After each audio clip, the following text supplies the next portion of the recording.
his head up during this race today. High G-force is expected. The cars are rolling off to warm tires.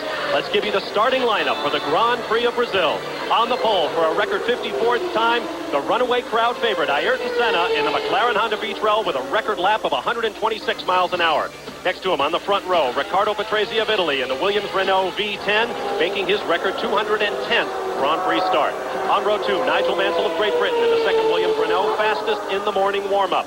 Next to him, Gerhard Berger of Austria, a man with something to prove in the second McLaren Honda V12. He hasn't been on a podium since Italy last year. Row 3 is all Ferrari and all Frenchmen. Jean Alesi of France, making his second start for his new team, and Alain Prost right next to him in the number 6 spot, second quickest in the morning warm-up. Watch Prost.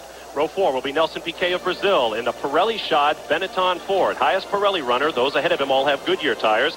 Next to him, countryman Maurizio Gugelmin in the Leighton House with its Ilmor V10 engine. Gugelmin has legs burned when his fire extinguisher went off in his car during the morning warm-up. He may not go the distance. Row 5 will be Stefano Modena of Italy in the Tyrrell Honda with the V10 engine that took Senna to the championship last year. Next to him, the big surprise in qualifying from Belgium, Bertrand Gachot in the Jordan Ford with a V8 engine running very well. Row 6 will be Eric Renard of France in the Larousse with a Ford V8 next to the Dallara Judd V10 of Emanuele Pirro of Italy. Row 7, Andrea De Cesaris of Italy in the second Jordan Ford next to the second Benetton of Brazilian Roberto Moreno. Row 8 will be Ivan Capelli of Italy in the second Leighton House next to the Tyrrell Honda V10 of Japanese Satoru Nakajima.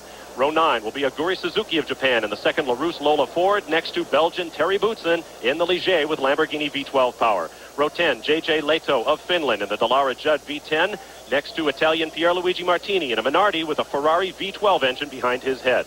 Row 11 will be Italian Gianni Morbidelli in the second Minardi next to the Lotus of Mika Hakkinen of Finland, youngest driver in the field at age 22. Row 12, Eric Comas of France in the second Ligier Lamborghini next to the AGS Cosworth of Gabriella Tarquini of Italy. The 13th and final row, all British, all Brabham Yamaha V12s. Martin Brundle next to teammate Mark Blundell. Those who failed to make the cut in final qualifying, Alex Caffey and Michele Alboreto in the two Footwork Porsche V12 cars, Stefan Johansson of Sweden and Julian Bailey of Great Britain. Those who did not pre-qualify in Friday morning session, Eric Van der Poel of Belgium, Nicola Lorini, Pedro Chavez of Portugal, and Olivier Griard of France. Let's get a quick pit update now as our pole sitter brings the field to the grid. Here's John Visignano. Very quickly, Bob, Senna is actually in the T car. He says there wasn't anything wrong with the race car, but he just prefers the handling on the T car. Berger had a problem with the rear end of his McLaren. They did not find anything wrong. I hope the problem has sorted itself.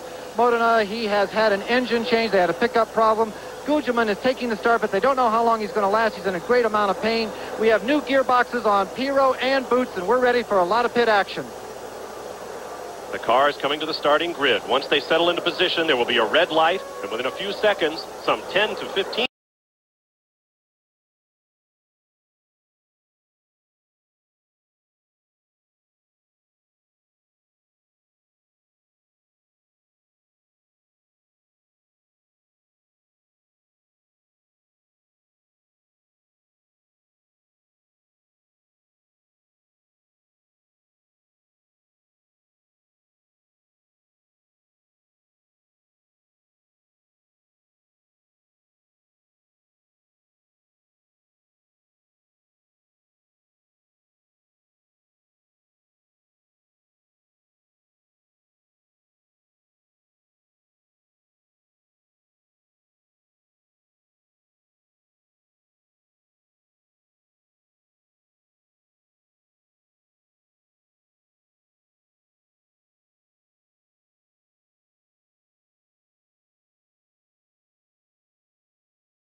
Ian Bailey of Great Britain. Those who did not pre-qualify in Friday morning session, Eric Van der Poel of Belgium, Nicola Lorini, Pedro Chavez of Portugal, and Olivier Griard of France. Let's get a quick pit update now as our pole sitter brings the field to the grid. Here's John Bisignano. Very quickly, Bob, Senna is actually in the T car. He says there wasn't anything wrong with the race car, but he just prefers the handling on the T car. Berger had a problem with the rear end of his McLaren. They did not find anything wrong. I hope the problem has sorted itself. Modena, he has had an engine change. They had a pickup problem. Gugelmin is taking the start, but they don't know how long he's going to last. He's in a great amount of pain. We have new gearboxes on Pirro and Boots, and we're ready for a lot of pit action. The car is coming to the starting grid. Once they settle into position, there will be a red light, and within a few seconds, some 10 to 15 seconds in the first round at Phoenix a couple of weeks ago, we will get the green light and send the cars on their way. The sun is now breaking through for the first time today. The track will heat up. If we do get another rain squall, it will dry out very quickly. The cars have come into position. Turn them up. 233 revolutions per second per engine.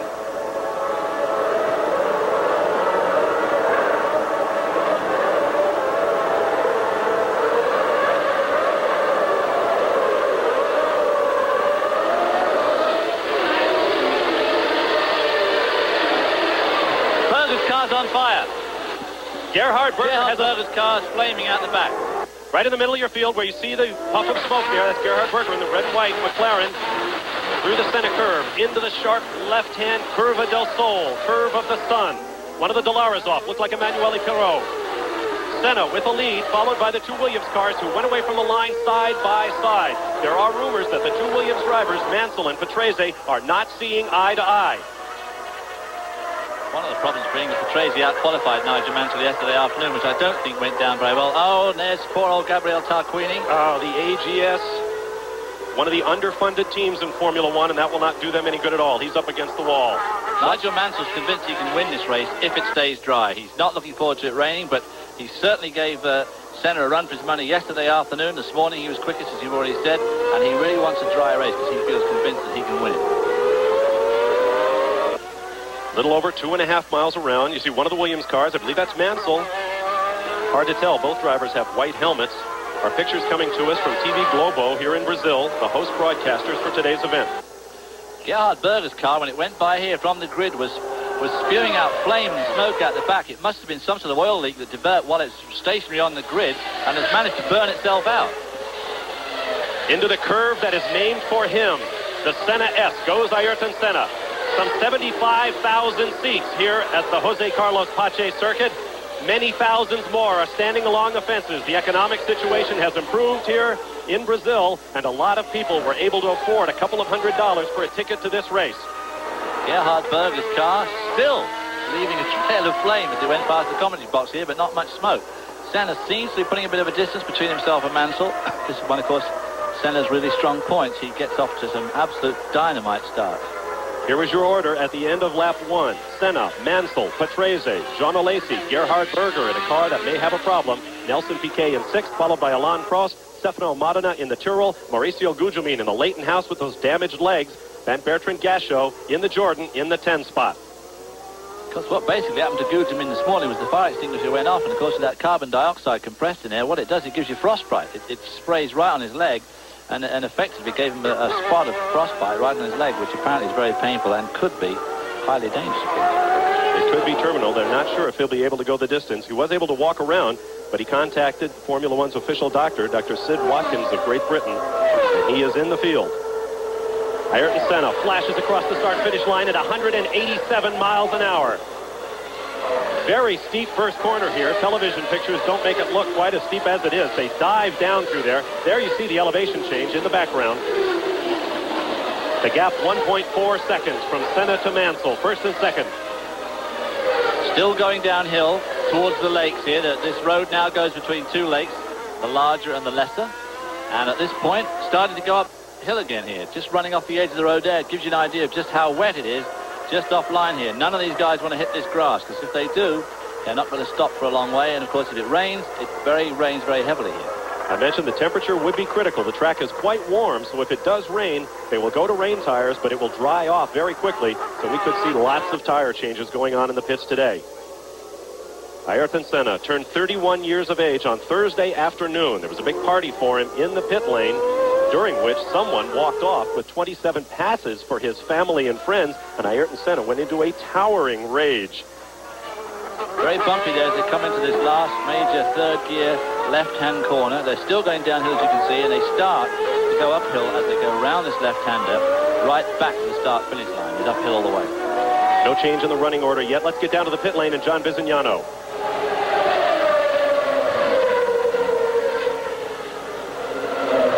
I am in the McLaren pit, and it is a mystery here exactly what's wrong with Gerhard Berger's car.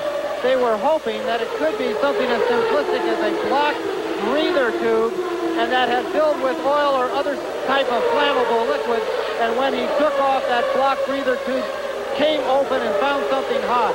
But right now they're down here. I can count 5, 6 extinguishers waiting for him to stop, which he has not chosen to do yet.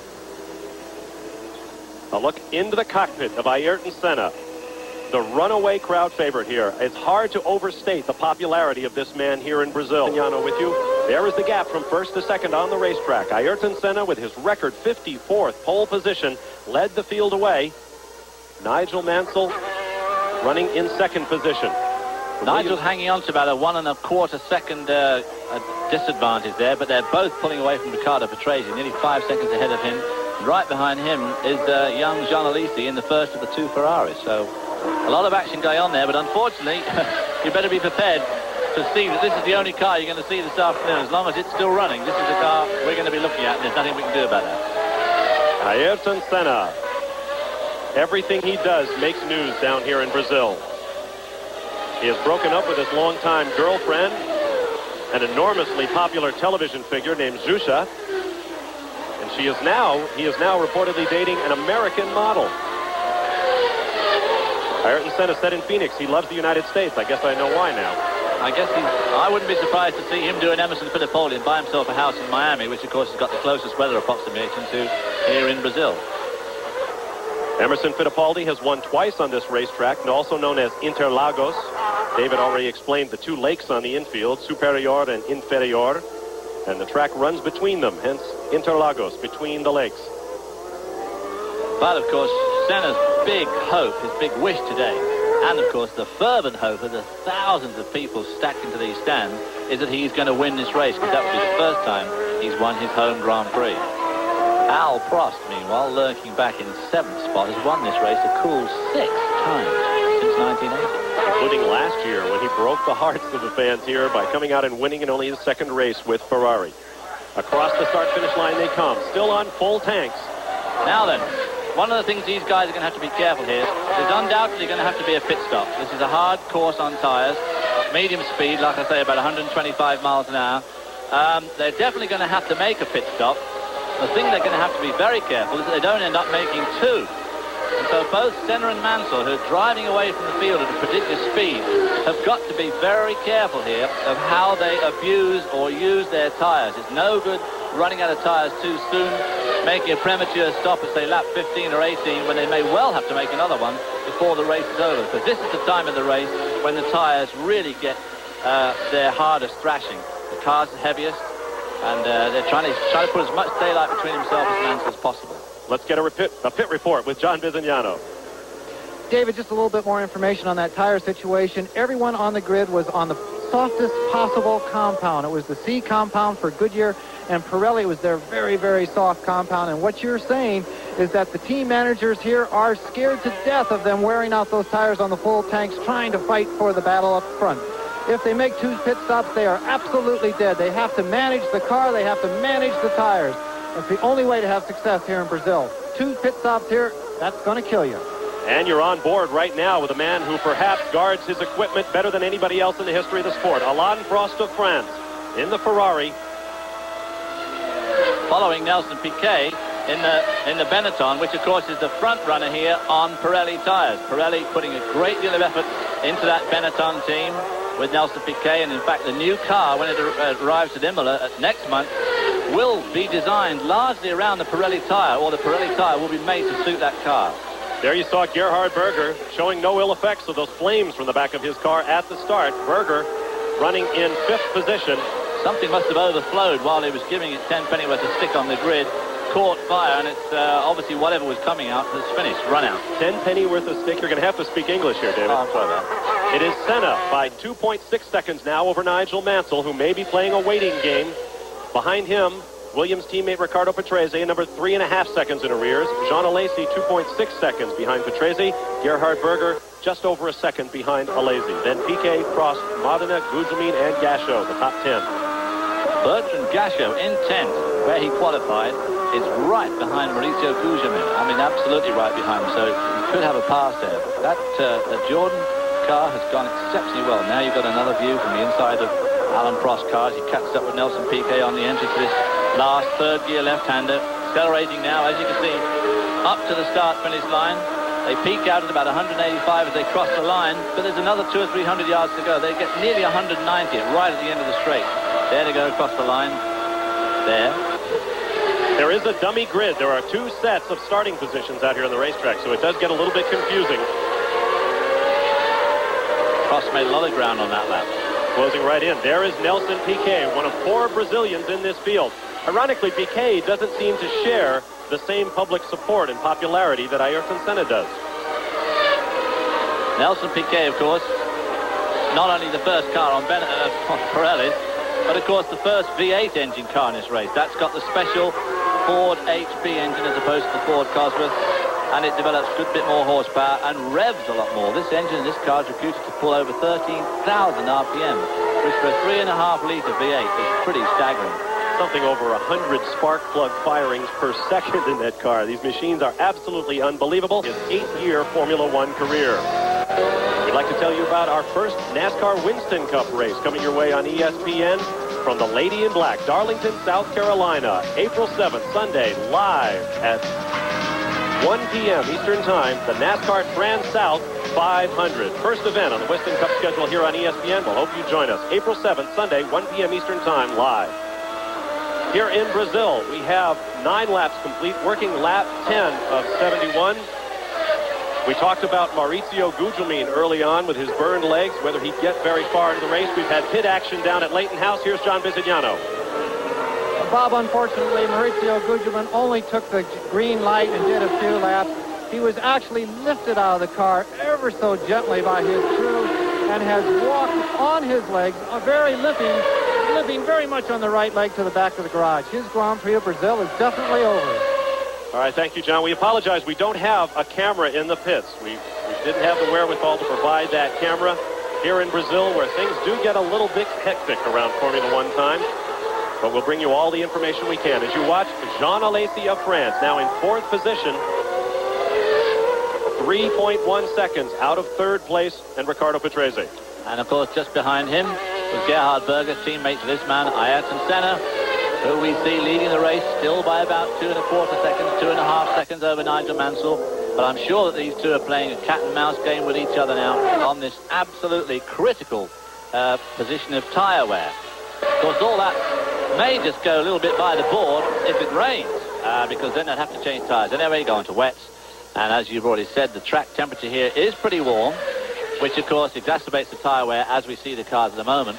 And when it rains, they'll almost certainly have to change to wets because it rains so hard here, but it also dries out very, very quickly. You saw the gap from 1st to 2nd place as Ayrton Senna makes his way around with the black, green, and yellow colors of Brazil on his helmet, as they have been since his days in the World Karting Championships as a teenager.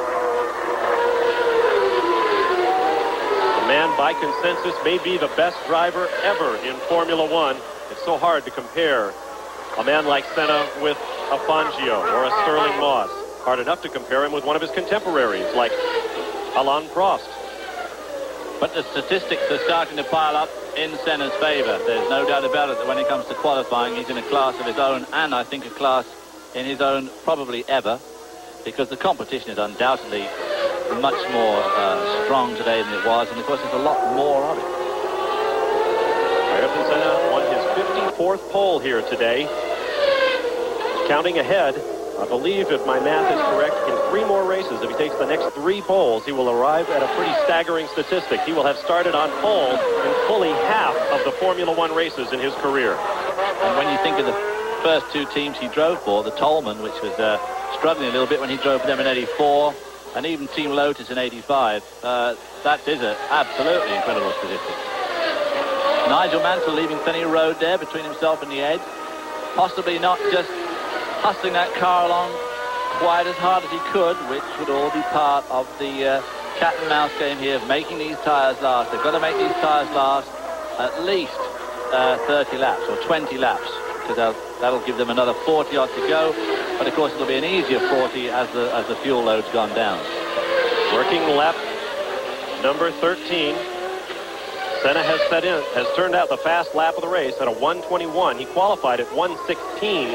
That gives you some idea of how much speed they give up when they go from a qualifying setting to a race setting in these cars. Mind you, that lap record will come down, I would think, to about a 1:19 as this race progresses and the cars get lighter. Now there you see, that's Roberto Marino in the second car there, following right behind. That must be Andrea de Cesaris in one of the Eddie Jordan 7-Up cars. On the right is de Cesaris. On the left, Moreno. Moreno closing rapidly. He's looking for a way around. And as we all know, Andrea de Cesaris is not the easiest man in the world to pass. But Roberto Moreno, of course, will want to do very well here, being another Brazilian. Now, come on, David. I get a lot of letters from fans saying, lay off Andrea de Cesaris. Other guys crash too, you know. They do? There is your leader.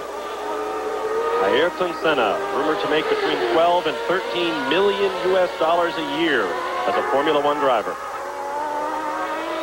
I wish you'd stop mentioning those incredible amounts of dough. You'll be making Mario quite upset back at home. I think he's just about to go into traffic. That, of course, is Martin Brundle. Oh, Satoru Nakajima is off in one of the Tyrrells. Another fairly familiar pose. Poor old Satoru well and truly off there. It was Nakajima a year ago who had a collision with leader Ayrton Senna that knocked Senna out of a chance to win his Formula One race. To the right of your screen, one of the Brabhams. I think that's Martin Brundle, who's running actually dead last at the moment. They're not having a happy time here again. Can't wait till they get to Imola and they have their new chassis to go with their V12 Yamaha engine. I saw a yellow helmet. I thought it was Carlos Pache in Sao Paulo, Brazil. You're watching the Grand Prix of Brazil. The late Carlos Pache won his one and only Formula One victory here in 1975 before he tragically was killed in a plane crash here in Brazil in 77. So Jerry Berger, who is running some long way behind his teammate Ayrton Senna, 22 seconds behind in fact. Running just in front of Nelson Piquet, who of course has Alain Prost behind him. Just ahead of him, to the right of your screen, see the red Ferrari of Jean Alesi in his second start for Ferrari. Running in a pretty strong fourth, but it's pretty staggering the amount of time that Senna and Mansell have put between themselves and the rest of the field. Mansell being nearly 10 seconds ahead of his teammate Riccardo Patrese, who in turn is 5 seconds in front of the battling duo of Piquet and Prost. Shot from high overhead as their leader laps a slower car. Yes, is that Brundle? No, that's Blundell. You were right. First Blundell. He lapped Martin Brundle. Now he's lapping Mark Blundell, who is his teammate. And if you're a Japanese broadcaster, the two are basically the same name. Especially they all got Japanese sponsors because they're going to get a lot of airtime in Japan. That's right. Not getting much today, though, unfortunately. This man here, Ayrton Senna, until he drops out of this race or wins it, is going to get 100% of our airtime this afternoon. Nigel Mansell only just behind him. As you can see, that little bit of traffic there has closed the gap up. That 1.9 seconds on the graphic, very deceiving. As you can see, he's just a few car lengths behind now. Nigel Mansell may be closing in to try a move for the lead on Ayrton Senna. Nigel Mansell very confident before this race started that he was certainly capable of winning it. There's no doubt about it that the Renault engine, a V10 as opposed to the Honda V12, certainly seems to be giving sufficient horsepower. Nobody, of course, tells you just how much horsepower these engines do or do not give. But whatever it is, it's obviously giving enough. And the car seems to be good. This is the brand new car. First appeared at Phoenix. Both these cars are brand new, of course. But still in all, the Williams put up a very good show yesterday afternoon, and Nigel went into this race with great confidence. Confidence which at the moment does not seem to be misplaced. There's Nigel closing in. We talked about horsepower. Everyone roughly agrees the top engines are producing in the area of 750. So if you divide by 12 cylinders, you're getting 62 horsepower, give or take. If you divide by 10 cylinders, it's 75 horsepower per cylinder. And you're talking about a mechanical volume that's less than what you could stuff in a soft drink can. These are truly incredible machines. Traffic there played initially into Senna's hands. You see the Ferrari pits there, the yellow shirts of the Ferrari team. They may be ready for a pit stop. Beyond them, you see the McLaren team. They look like they might be ready as well. 15 laps are complete. Tires may be going away. As John Bizignano mentioned earlier, they started on the softest possible compound. And the cars may not be set up for these conditions. I mean, everybody thought there was a chance of rain. They may be running softer suspensions. The cars looking for a little bit more grip, maybe going through their tires. Well, I think also that the McLaren team have had to run harder than they wanted to because of Nigel Mansell and the Williams. And if they have to stop within the next couple of 3 laps, they're going to be in serious trouble because, as you say, 16 laps down, that really is just a fraction too early. From high overhead, there you see the gap. Nigel Mansell now has dropped back just a little bit.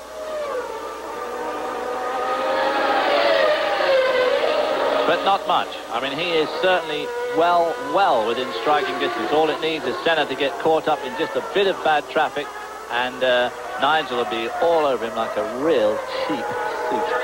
And we have Alain Prost in the pits. Here's John. Alain Prost is in the pits. The car is up in the air. They had a little bit of trouble.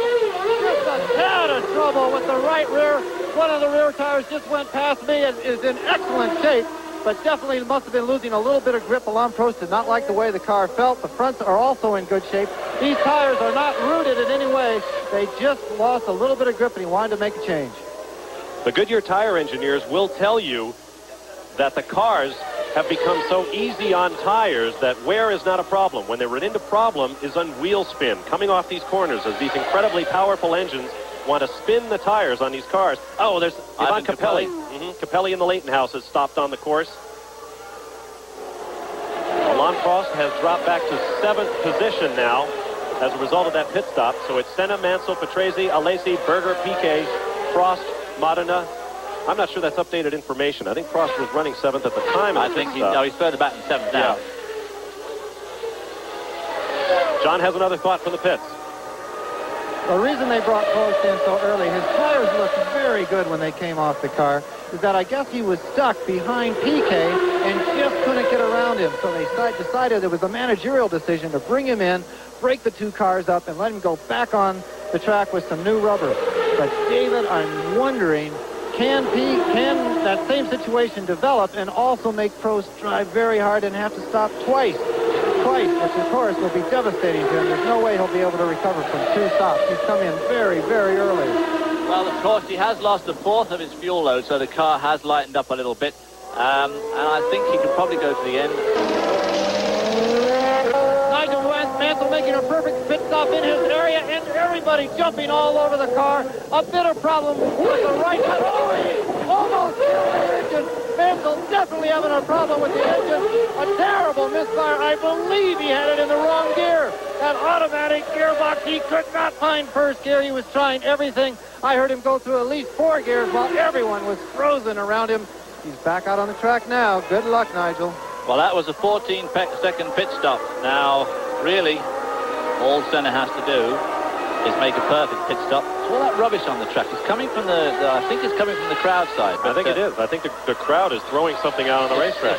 If Senna makes a good pit stop, that should give him about a 7-second advantage. He should be able to make a pit stop himself in about 7.5 to 8 seconds. But just the lap before we went away there, and before Nigel came in, I had seen him lock his brakes up going into turn 1, which is an indication that either the front tires are going off or that he, in fact, did flat spot it and had to make a stop. There you see Jean Alesi in the Ferrari, who will now be up to 3rd spot. Nigel Mansell behind him, so make Alesi now. Senna is now in. Our race leader is in the pit. Here's John. Yes, we are at the McLaren pit. Ayrton Senna, the leader of this Brazilian Grand Prix, coming in very quickly, stopping in the very first pit stop. And he is out of here. He had no trouble whatsoever.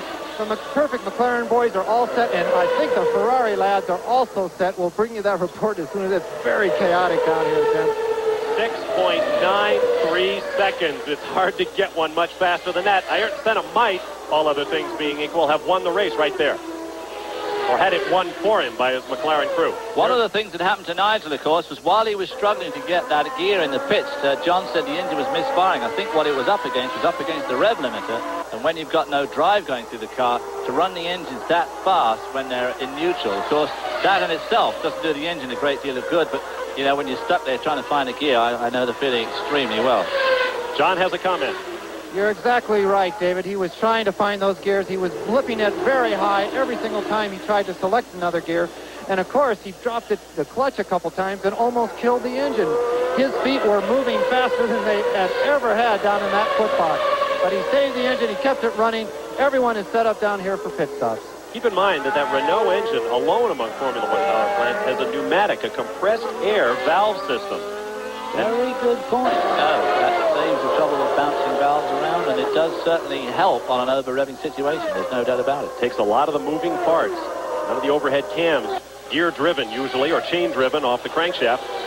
Uses compressed air. Truly a miraculous system. There's one of the LaRousse cars. I believe that was Eric Bernard. Eric Bernard, of course, going past Thierry Boutsen. And now there, if you want some bad blood and bad feeling, not between those two drivers, but between those two teams. Ligier definitely want to be the #1 team in France. And unfortunately for them, the LaRousse team clearly is. And it's just one of those things they're finding very hard to put up with. There you see the gap from first to second place. Ooh. Ricardo Patrese has pulled up, but he has not stopped yet. Now then, the thing is, Senna will no doubt make ground very fast here. Because he's got new tyres, and because it'll be interesting to see how quick Nigel Mansell carves his way through the field after that somewhat disastrous pit stop for him. There are the top six: Senna, Patrese, Mansell, 8 seconds back, Alesi, Berger, and Piquet. Patrese, Alesi have not stopped. Neither has Gerhard Berger. Behind them, Nelson Piquet is in 6th, followed by Alain Prost up to 7th. Roberto Moreno is 8th, and Bertrand Gachot running in 9th position in that V8 powered car. An amazing display of both driving, team managership, teamwork was at Senna. And only 25 odd laps into the race, being able to make a pit stop and having pulled out enough that he could maintain the lead. You're on board with Senna now, going underneath. I guess that's Boutsen. Now flying across the start-finish line, down into the curve that is named for him. This is Senna's S-curve. Well, I thought we'd stay on board with him. Now into the long left-hand Curva del Sol. Sun curve. This is Ricardo Patrese in the number 6 Williams car in the pits. Here's John. Ricardo Patrese is one in the pits, but we also have John Alesi in the Ferrari right in front of me. Alesi, the car's up in the air. They're doing an excellent job. Every all the mechanics up. That Gilbox had no problem whatsoever. And the Williams car got out there. Gerhard Berger is my worst nightmare. Gerhard Berger. All 3 cars, there's black rubber everywhere, but every mechanic and journalist survived. We had Berger, Patrese, and of course, everyone got out of the pits alive this time.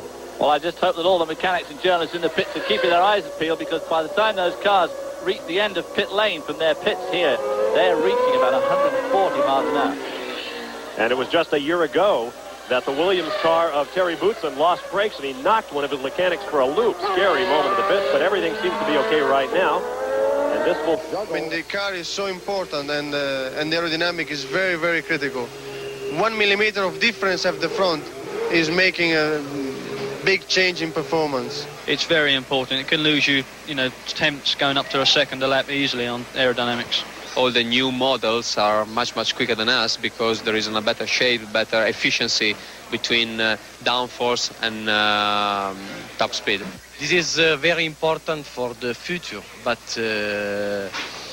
this is the problem for the little team, because we don't have a big engineering to study in the gallery, in the this system, and for this reason I think there is a lot of difference between the car.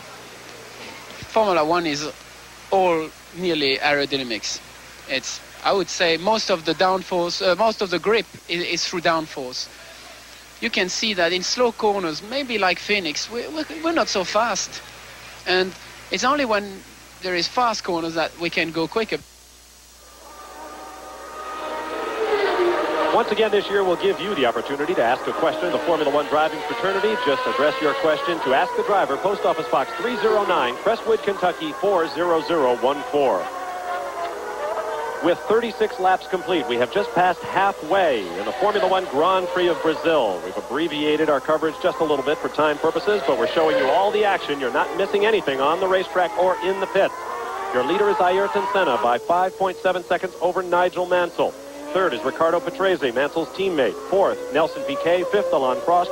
Gerhard Berger is sixth, followed by Jean Alesi, Roberto Moreno, Bertrand Gachot, and Pierluigi Martini. 8 cars. Roberto Moreno, the last car on the lead lap.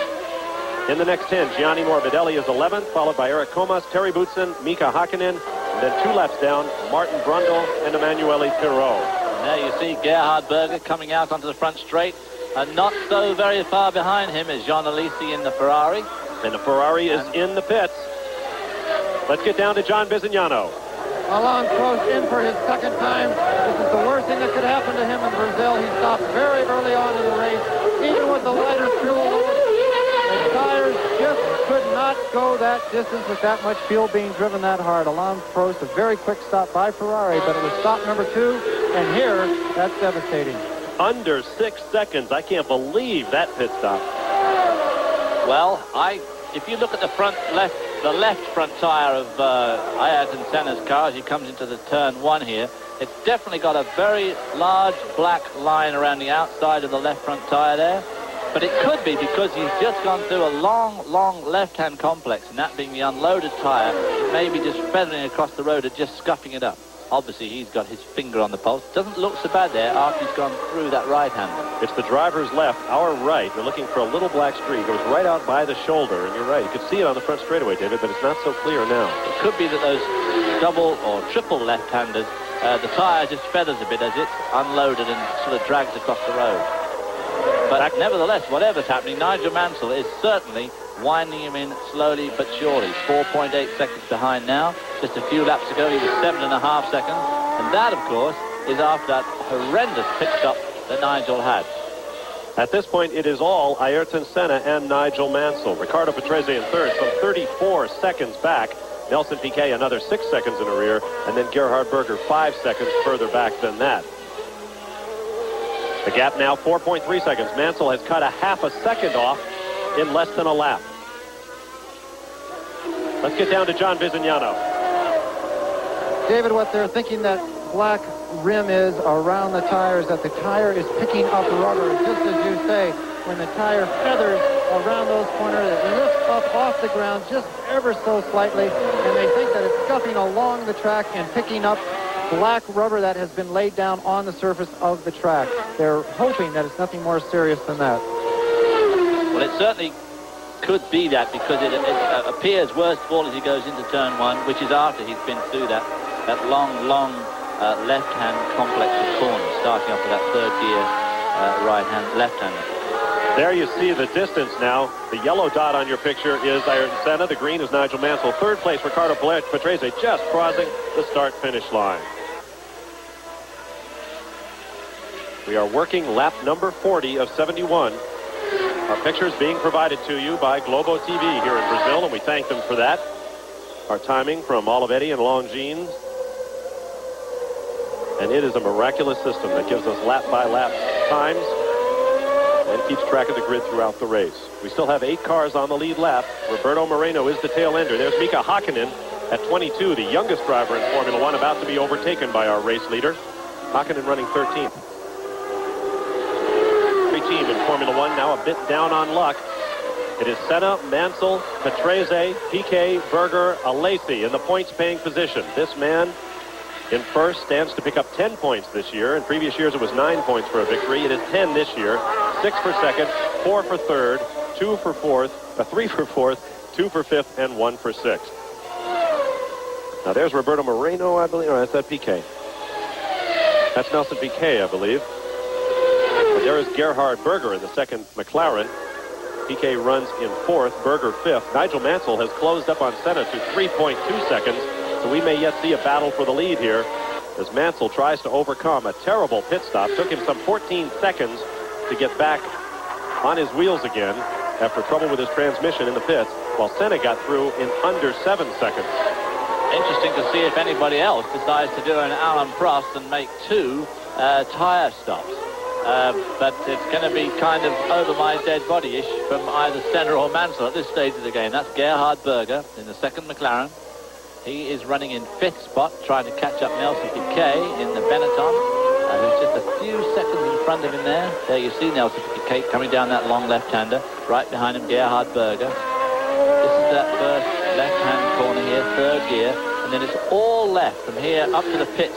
And I think that's what's making that stripe on Senna's tyre as he picks up rubber as the tyre feathers across the road. Berger, of course, having to look good in these races. The pressure is really on Gerhard Berger because Senna this year has suddenly leapt to an extreme prominence over his team driver, and Gerhard Berger must be looking over his shoulder. And of course, one of the people he's going to see over that shoulder is young Michael Andretti. Here comes the Ferrari team in action once again. This is Jean Alesi. Here's John. John Alesi has come into this very fast Ferrari pit area. They are working overtime today. In talking to Lee Gogg, the manager of Goodyear International Motorsports, he said what Ferrari is trying to deal with here is that the car just isn't fast enough, and they're trying to find different tire combinations out there on the track to help their drivers. I've looked at every single tire that has come off of these red cars. There is no problems with the tires whatsoever. They have no blisters of any kind whatsoever, definitely picking up some rubber. And what they're looking for out there is nothing more but a little bit of extra speed. Well, that one just cost him. Alesi was in the 6th and final points paying position as you look down on Nigel Mansell, who is now close to within 3 seconds of our leader, Ayrton Senna. Alesi dropped out of the final points paying position. If he can't get back into it, that could be costly later on in the season, as Ferrari and McLaren are expected to battle for constructors' honors.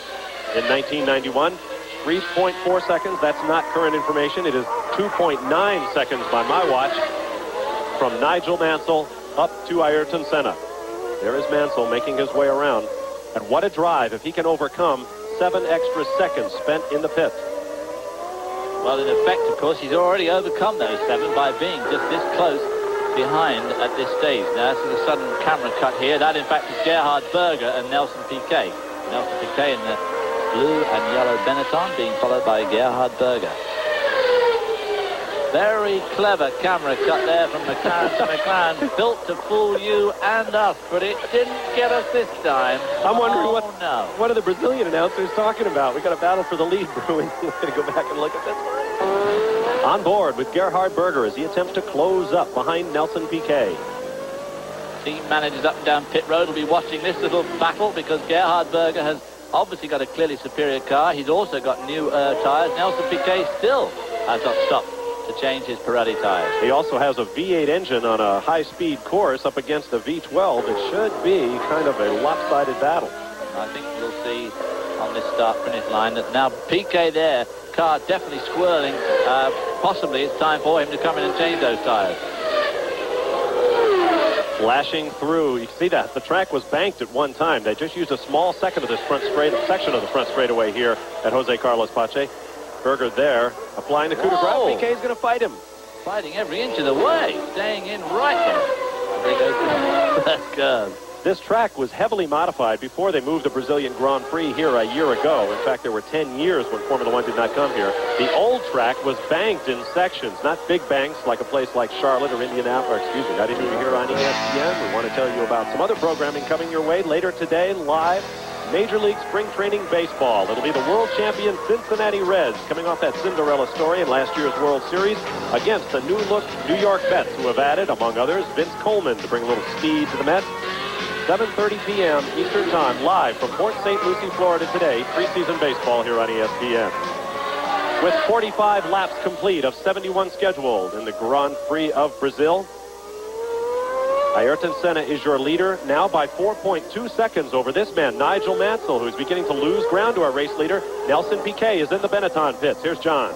Nelson Piquet is certainly in the Benetton pits, and they did a lot of work on his visor. Very mechanics stepped in between those two wheels and gave him not only a good wiping of the visor, but gave him another tear-off, something I've never seen done before in a very quick Formula One pit stop. But now the Pirellis, their number one team, has made the change. Nigel Mansell here about to put a lap on Emanuele Pirro in the Dallara Judd. Mansell's actually lost a little bit of ground because they've been going through 5 minutes traffic the last couple of laps. He's now 4.1 seconds behind. Certainly not out of it by any means, but has lost about a second and a half over the last 3 laps. It is Senna, Mansell, Patrese, Berger. Nelson Piquet's pit stop will drop him back out of 5th, so move Alain Prost up to 5th. John Alesi back into 6th. Then Roberto Moreno in 8th, who has just been passed by our race leader, Ayrton Senna. So we have 7 cars remaining on the lead lap. Nigel Mansell still has the fastest lap to his credit, a 1 minute 20.4 seconds. I imagine that will go even away because last year Gerhard Berger in this race did a 1:19 and change for fastest lap. Clouds building up on the windward side of the track, so we may still see more pit stops here as these guys come in and have a frantic change to rain rubber. But as we get nearer and nearer, some of these guys are going to be prepared to take the risk and run even in pretty wet conditions on slicks. That would be fun, wouldn't it? And for them, I'm glad I'm up here. This man can do it. We saw a couple of years ago in Montreal where Ayrton Senna drove around in the rain on slick tires, which runs contrary to anything any engineer would ever tell you. But he was able to lead that race until finally he came in for tires and eventually the engine let go and gave Terry Boutsen the victory. But right now, Ayrton Senna having things all his way as he tries to win his home Grand Prix for the first time in his 8-year Formula One career. The victory would also give him 28, breaking a tie with Jackie Stewart for second on the all-time victory list behind Alain Prost. Ayrton Senna's list of statistics getting more and more impressive by the day in such things as laps led, miles led, fastest laps, pole positions, race wins, percentage of race wins, and of course percentage of poles are all pretty mind-blowing. Our old friend Chrissy Kanamaki in his National Speed Sport News brought up an interesting item the other day. Senna now leads in wire-to-wire victories. The late Jimmy Clark led 13 Formula One races start to finish. Senna now has 15 and working on his 16th here today. Not an easy thing to do, a wire-to-wire Formula One lead. There you see Roberto Moreno, and there is Nigel Mansell running in second spot. Now Senna has not speeded up. Mansell still has the fastest lap of the race, but Mansell has lost a little bit of pace. Could be having a few problems with that gearbox. Could be his tires have gone off a little bit. It may be that he was the guy that was hustling just a little bit quick. We don't know. Mansell, in fact, has lost a lot of ground, 2 seconds on that last lap. He is now 7.7 seconds down as he attempts to put a lap on Roberto Moreno. Nothing but clear track behind this guy. Not making much ground on Roberto Moreno through that first left-right S, the center S is the first corner here. Not making much ground on Moreno through there. There's Senna on the long uphill climb and very steeply uphill into a right turn. Long right-hander at about 3rd gear. And then he enters a tight section of the race. Oh, there's Pierluigi Martini off in the Minardi. Ooh, well and truly grounded. We got a bridge near home where trucks do that. All 4 wheels off the ground, which is somewhat inconvenient when you want the car to go. They have a parking lot here at the racetrack where I may have done it in a rental car, old boy. I forgot to mention that. You may have to push. Martini apparently will give it up. We don't know where that is because the camera wouldn't shoot, go out enough, pull out enough to let us have a look. And we're not quite sure where he is on the track, but didn't look like a very good spot to me. There is Senna. These high shots give you some idea of the speed as he flashes past the grandstand, absolutely packed with his countrymen. That was a part of the track that was banked. You can see it in the background there briefly. As I mentioned earlier, parts of this track were long, sweeping, banked corners before they tightened up the racetrack to slow the cars. This place must have been an absolute monster a dozen years ago when they raced here in Formula One. There is a word for it, but we won't be mentioning that this afternoon. And that looks like Mansell is. And he goes past the pits. Let's get to John. Mansell came in very quickly. He somewhat surprised his crew. They were taking off the tire blankets as he arrived in the stopping area. Oh, no more trouble once again trying to find that first gear. At least he was prepared for it this time. He's out on the track with new rubber. He was losing ground to the leader. Let's see what happens with the brand new, very, very a lot of grip coming out of those C-type Goodyears. I was double checking. They were C's that they put on. They have a very, very lots of grip out of the C's. Yes, I'm sorry. I've conferred with Lee Gogg that they are C's going back on the car. We thought they might do some B's, but they are C's. It was a closer moment than that, John. Nigel rolled forward as the car hit the ground and caught the jack under the front of the car very nearly to this race with 56 laps complete. 15 laps remain of the 71 in the Grand Prix of Brazil, and the skies are dark. There are reports that there is rain on parts of the circuit. It has been raining on and off all day, and it would only be appropriate, I guess, that we see rain before this is over. There's a look, I believe, at the second place car of Nigel Mansell. Yes, that's Nigel in the red number 5 on the front of his Williams. He is running 23 seconds behind. He is cutting enormous chunks out of Ayrton Senna's lead that was 35 seconds at one point. Well, now, Senna is going to have to make a decision here. If you can see the vortex is coming off the wing on the Williams there. The air is so humid here, it just squeezes the moisture out of the air as it gets compressed over that wing. If Mansell's eating him up at that sort of pace, if Senna's going to come in for a pit stop and maintain his lead, he needs to do it before that lead gets any shorter than it is. On the other hand, he may just decide to stick it out. But Nigel his tires Mansell are showing signs of some sort of wear to us here anyway. Nigel has made 2 pit stops. He came in the second time with a cut. He was losing air in one of his rear tires, and he is hanging it out on this 2.6-mile racetrack, trying desperately to reel in Ayrton Senna. Now the reports is that the rain is getting heavier on the far side of the racetrack, where Nigel Mansell is just leaving. He's coming up onto what we'll call the front straightaway, not really straight, past the pits, with 14 laps remaining. 14 laps remaining, and he is, 21 seconds down. 2 more seconds in that one lap. So, of course, Senna could be deciding to stay out and wait for a tyre change. If it really is going to rain, if they all think it really is going to rain, they're going to have to come in and change the wet tyres anyway. He may just put it off till then. Here are the cars that are out of the race. Gabriele Tarquini is out. Maurizio Gugelmin, whose legs were burned in that chemical fire, he is all right, but in some pain, so he is out of the race. Satoru Nakajima is also out for Tyrrell, along with his teammate Stefano Modena. Ivan Capelli in the second Leighton-House is out. Eric Bernard, Andrea De Cesaris, J.J. Leto, Mark Blundell, Aguri Suzuki, Pierluigi Martini, and Eric Comas. I had said earlier that Martin Brundle was out in one of the Brabham Yamahas. That's not the case. He is still out there running around, but several laps down. Big surge in front of the crowd, in front of us rather. Everybody's suddenly throwing overcoats on, umbrellas are going up. It can't see the rain too much out of the booth window, but it obviously must be raining enough for these people to do that. Now that's the thing that the drivers will see, of course. They'll see the umbrellas going up from the cars. Running order, Senna, Mansell, Patrese, Berger, Prost, and Piquet. As you see, Prost and Piquet more than a minute down, but all of that could change in the next few moments if the rain starts to come down again. Senna has completed 58 laps. You saw Jean Alesi there in the Ferrari. The red and yellow, or the yellow with red striped flags out at turn 1, which is normally indicates oil. Of course, just at the moment it's indicating that it's damp and could be slippery.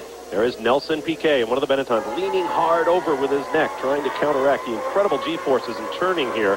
At high speeds, these cars will subject their drivers to more than 4 times the force of gravity.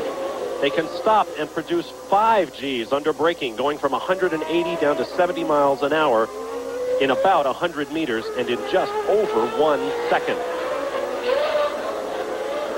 Nelson Piquet in 6th place. That'll get him a point, of course. And he came 3rd just 2 weeks ago in Phoenix. So Nelson Piquet strongly running in the points in the Benetton. New car coming in 2 weeks, or a month, Imola.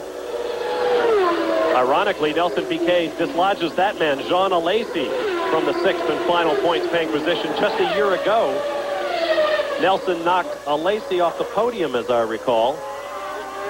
At this very race. Yeah, by this very overtaking race. him on the last lap. Dash to the finish line. Senna, Mansell, now just 20 seconds down, still closing in. Patrese, 39 seconds back, so everybody is gaining ground on Senna. But Senna, of course, is an absolute master at this, judging these races down to the last minute. As he said, I don't care whether I win by 0.4 of a second or 400 seconds, as long as I win.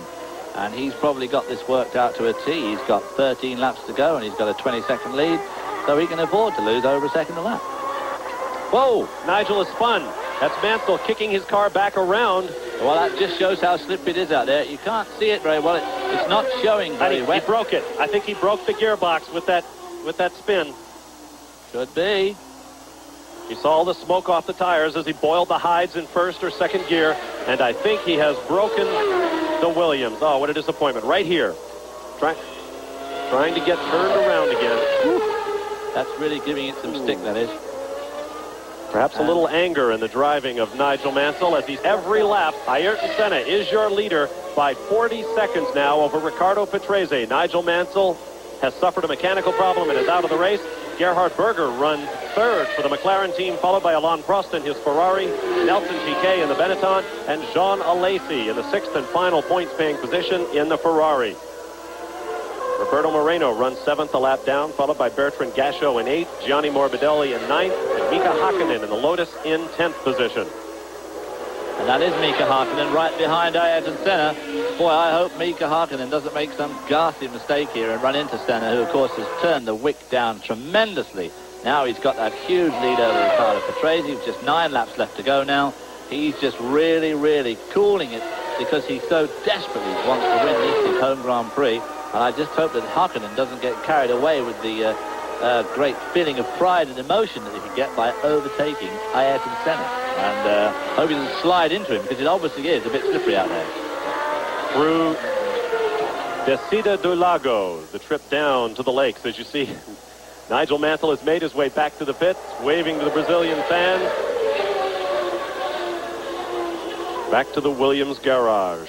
Back to his airplane for jetting back home to England, to the Isle of Man, where he lives with his wife and children.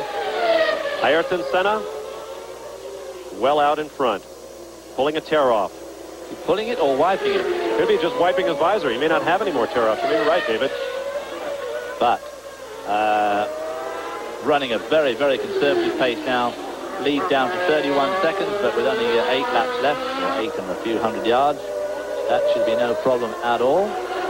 I'm sure he's got the whole thing under situation. If you remember at Phoenix just a couple of weeks ago, he slowed right up at the end of that race too. There we see a camera shot that we only just suddenly started seeing in the last 5 minutes. Somewhat confusing the first time we saw it, but it's a good shot. But we haven't seen more of that. Brazil is the home of the fado, the folk songs that are roughly akin to the American blues. For 7 years, Ayrton Senna has been singing the blues in his home race. But now, in his hometown, the Brazilian Grand Prix moved from Rio to Interlagos last year. He could not win it last year when he collided with another car on the track while leading. This year, he has led from the beginning. For the 16th time in his career, it would appear that Ayrton Senna will win a Formula One race from flag to flag. Well, now you've just said all that about him winning. Thing will probably croak to a halt in the next 3 minutes. But there is a method to my madness, my colleague. But he's let us hope he does flag to flag at this stage. It would be absolutely heartbreaking. There you see Riccardo Patrese in the Williams, now in second spot. Riccardo Patrese, who's been going very well all weekend, for a long time yesterday afternoon, held the pole position, was finally squeezed out of it by Senna at the end, and had a great race at Phoenix just a couple of weeks ago. Riccardo Patrese has been brilliant in qualifying thus far this year. At Phoenix, he did just 3 laps. Warm up, a hot lap, cool down, parked the car third on the grid. Here, he came out and led most of the second session, as you say, and finished second. So a 4th career Formula One pole may be somewhere in Riccardo Patrese's future. He just gets better and better after 210 Formula One starts. Well, at least he's had plenty of practice. Roberto Moreno lighting up the front tires on his car. A couple of the McLaren crew just about to congratulate each other. I'm not the only guy who thinks that Senna has this thing wrapped up. Davey, the one that was smiling so broadly there, used to work on the BMW McLaren 320 that I raced back at the end of the 70s. Saw Roberto Moreno in the Benetton there, being overtaken by this man, Riccardo Patrese. Gerhard Berger has somewhat salved his position. He looks like he's set for a third position, third place, but he is 37 seconds behind his teammate Ayrton Senna. 14 cars remain in the race. Senna, Patrese, Berger, Prost, Piquet, and Alesi all on the same lap. 7th is Roberto Moreno, followed by Bertrand Gachot and Gianni Morbidelli, each 1 lap down. 3 laps in arrears, Mika Hakkinen in the Lotus, Terry Boutsen with the Ligier, and Emanuele Pirro in the Dallara. 4 laps down, is Martin Brundle. Make that 13 cars remain in the race. Nigel Mansell also being shown as 4 laps down, but we have seen his untimely end on the racetrack. Harkinen and Gasho are sort of men of the match in a lot of ways. Gasho's had a broken exhaust header for fully 2/3 of this race, which certainly will be costing him some power, and he's hanging on to a good 8th spot there in this brand new Brazil will come to the final few laps of the Formula One Grand Prix of Brazil. I want to remind you that coming up Sunday, April 7th at 1 p.m. Eastern Time, live here on ESPN, our first NASCAR Winston Cup race of the year, the Trans-South 500 from the track Too Tough to Tame, Darlington, South Carolina. So be sure to be watching Sunday, April 7th at 1 p.m. Eastern Time, live here on ESPN. Ayrton Senna has 3 laps remaining to achieve his goal, long held, of winning the Brazilian Grand Prix. There you see Ricardo Patrese running in 2nd position in the Williams, who is catching up Senna at a prodigious rate. He is closing up several seconds per lap. Of course, Senna is allowing him to do that. We'll see whether he has timed it perfectly. Well, of course, we're assuming Senna is allowing him to do that. I can't imagine that he has got a problem, but if he has, Patrese is whistling. That's Harkinen. He went by, and Harkinen is just a few yards behind Senna. Fast lap in the race belonged to Nigel Mansell, who is now out of it. Way back on lap 35, near halfway. Senna to Patrese, now 5.4 seconds. And once again, to the east and south, where the weather comes from in this part of the southern hemisphere, it is raining hard. We may get more rain before this is over.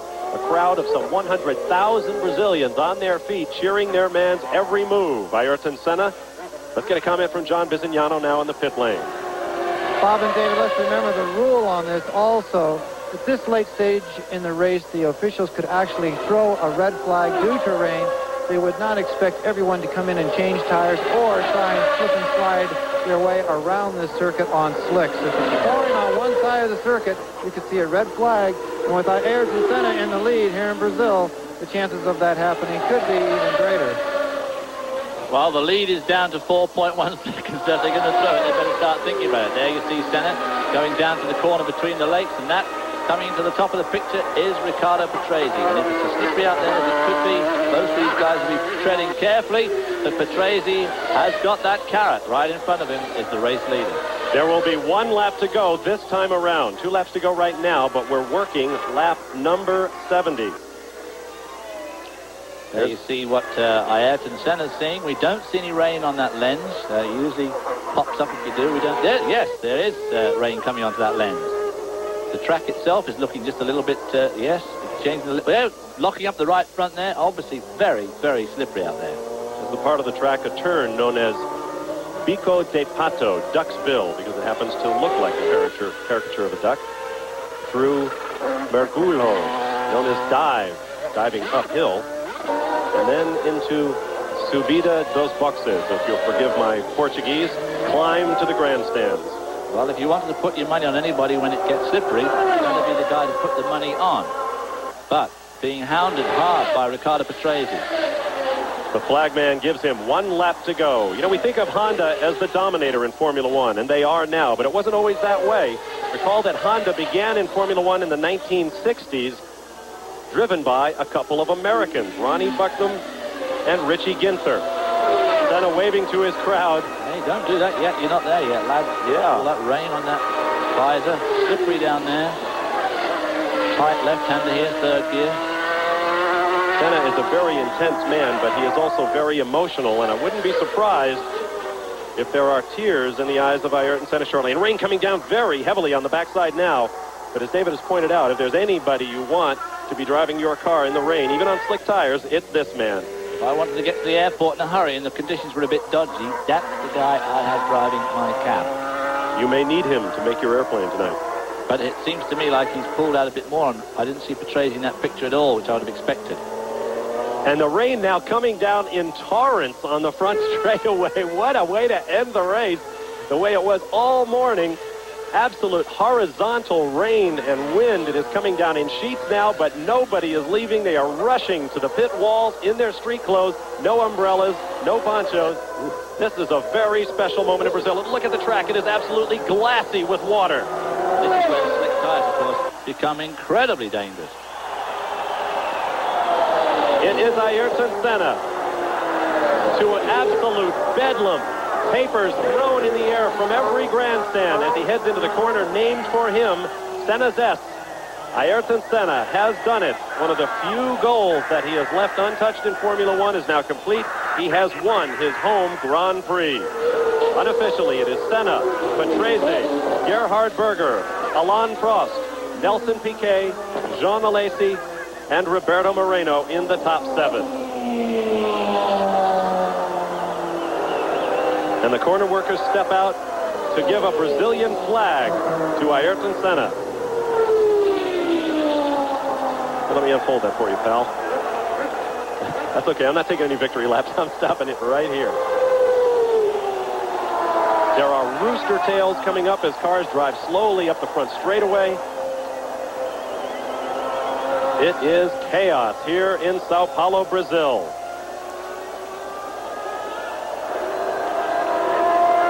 Oh, I wonder why Senna has decided not to do this victory lap. I wonder if it's something really was wrong with the car. As you can see, the crowd there couldn't care less about the rain, was excited, possibly almost as Senna himself. That will even the flag markers dancing and embracing each other. Nothing perhaps other than soccer inflames the passions of the Brazilians like Formula One. They have had an incredibly successful lineage of great drivers, including Emerson Fittipaldi, a world champion, including Nelson Piquet, a 3-time Mobil 1 synthetic motor oil. Is it your car worth the extra protection? Buy Squirt and Diet Squirt. Give your thirst a squirt. And by Budweiser, the king of beers, with that clean, crisp, cold taste. Nothing beats the buzz. As the celebrations continue in Victory Lane, we'll give you a look at our overall results. Ayrton Senna over Ricardo Patrese and Gerhard Berger. Alain Prost finishes 4th, Nelson Piquet 5th, and Jean Alesi picks up the final point for 6th position. The next 6, Roberto Moreno, Gianni Morbidelli, Mika Hakkinen finishing for the Lotus team, Terry Boutsen of Belgium in the Ligier, Emanuele Pirro, and Martin Brundle. Bertrand Gachot unfortunately broke with just a couple of laps remaining. A look at drivers' points after 2 events. Ayrton Senna with 10 points for each of his 2 victories, with an 11-point lead in hand over Alain Prost, who has 9. Ricardo Patrese and Nelson Piquet each with 6, followed by Gerhard Berger, Stefano Modena, Satoru Nakajima, Aguri Suzuki, and Jean Alesi. In the constructors' points, McLaren Honda lead Ferrari, followed by the Williams team, Benetton, Tyrrell, and LaRousse. Final comments now in the pit lane. Here's John Bizignano. Well, Bob, I have to think F1's felt backward is if Nigel Mansell would not have spun, would he have been able to catch Ayrton Senna? If the rain would have come a couple laps earlier, what would have been the result? Ayrton Senna on the winner's stand, very weak, very shaken. They say that he could have gotten dehydrated, but there's going to be samba tonight in Brazil. This country is going to celebrate from corner to corner. All right, thank you, John. David, your thoughts on this eventful day? Well, there's no doubt about it that on the podium there, Senna looked in very, very second-hand condition. And if it had rained and he'd had to make some pretty lightning reflex movements in that car, he obviously would have been difficult. He had a problem with his arms, but unbelievably a satisfying result for him in his own country. And as if some